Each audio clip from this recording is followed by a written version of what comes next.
Hey guys, welcome back to the channel. Thank you so much for joining me today. I'm Brittany and this is Philosophy.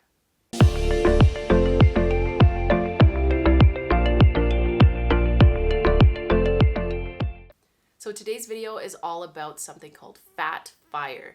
And we're going to get into what that means, what's involved, and my general thoughts on it because I'm more of a coast fire / lean fire kind of person. If you're excited for the video, feel free to give it a thumbs up and leave me a comment down below if you're on the FatFIRE lifestyle track. So FatFIRE is basically fire on a very large budget. And this can vary depending on where you live, of course. I've seen some things online say that like a minimum expenditure of $100,000 per year. But I know that that amount of money can go a very different amount of ways depending on where you live. If you live like somewhere in rural Canada or the US, you're probably living pretty large. If you're living downtown New York City, you're probably not. So it's really dependent on where you live, what your expenses are. And I think the main thing about FatFIRE is just having a much larger budget in retirement, wanting luxuries, wanting things like really expensive vacations, maybe designer wardrobes, really expensive vehicles. There's like so many different things, but I think the whole idea of FatFIRE is having a very big budget, living that luxury lifestyle, and having luxury high expenses regardless of where you're living. And of course, if you want or you're looking at doing the FatFIRE lifestyle, you probably already have quite high expenses to begin with, and you're already enjoying a lot of the luxuries in life that comes with having a higher salary, and you want to keep that in retirement. You still want to retire early, but you don't want to give up all of these nice little luxuries, and you don't want to be like scrimping by, saving every penny and eating like beans and rice every night. Like that's not your jam. So let's go through some of the how-tos. I don't know if these are obvious or not, but I thought I would touch on what you would actually need to do in order to achieve the FatFIRE lifestyle or the FatFIRE goal. You need to have a higher income. You can't be trying to get a FatFIRE retirement lifestyle on like $30,000 a year. You're probably going to have six-figure income at the very minimum, or at least have a dual income household and combined have over a six-figure income. Of course, you're going to need to save more as well, which comes with a higher income. As your income goes up and up and up, you're going to have to save probably a bigger percentage every time you kind of bump up the ladder without actually giving up on any of those luxuries, because it isn't about scrimping in your regular working day to have this like lavish, luxurious retirement. You want to actually live that life now, but also save for that type of retirement. And you're probably going to need to have a more aggressive portfolio. I mean, this is very dependent on when you want to retire. If you want to retire in like 10 years, it's going to look very different from if you want to retire in 40 years. In my opinion, I think you're going to have a more aggressive portfolio. That means more heavily weighted in stocks, not necessarily individual stocks, but having a portfolio that's more on the equity side and less on the bond side.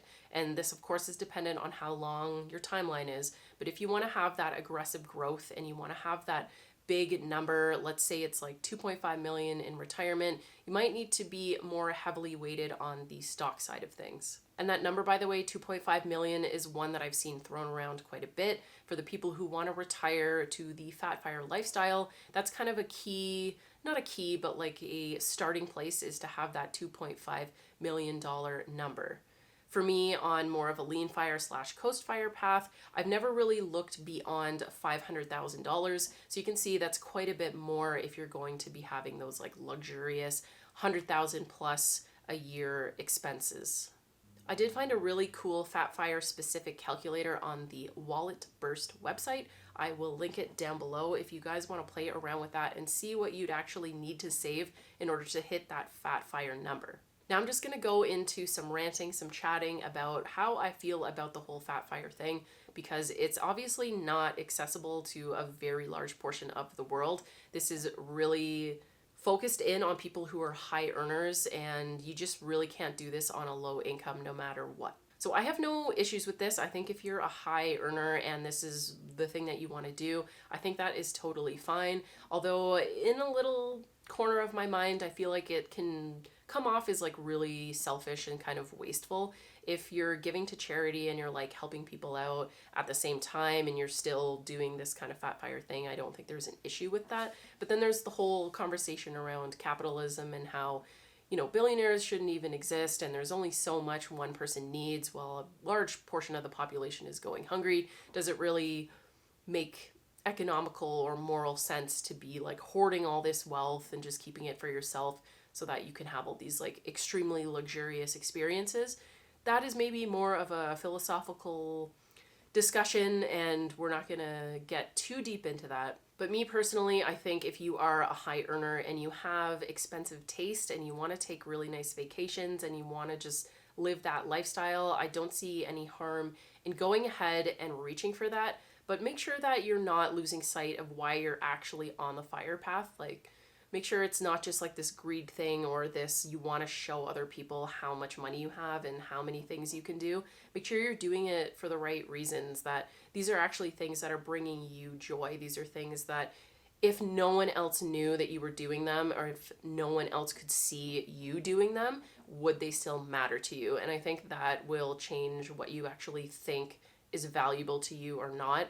I don't think many people actually want that FatFIRE lifestyle if no one could see them living that life. If you're thinking about going down the FatFIRE path, I think it deserves quite a bit of introspection, thinking about what you actually want out of life, why this type of lifestyle draws you, what you think it's going to get you. And if you think that you can just purchase happiness or just sock all this money away and then retire to this like lavish life and think that that's going to bring you this like long lasting amazing life, I think maybe you're a little bit off course, but that is up to you to figure out. You're going to have to go and decide whether or not it's something you actually want or if it's something you think others are going to envy.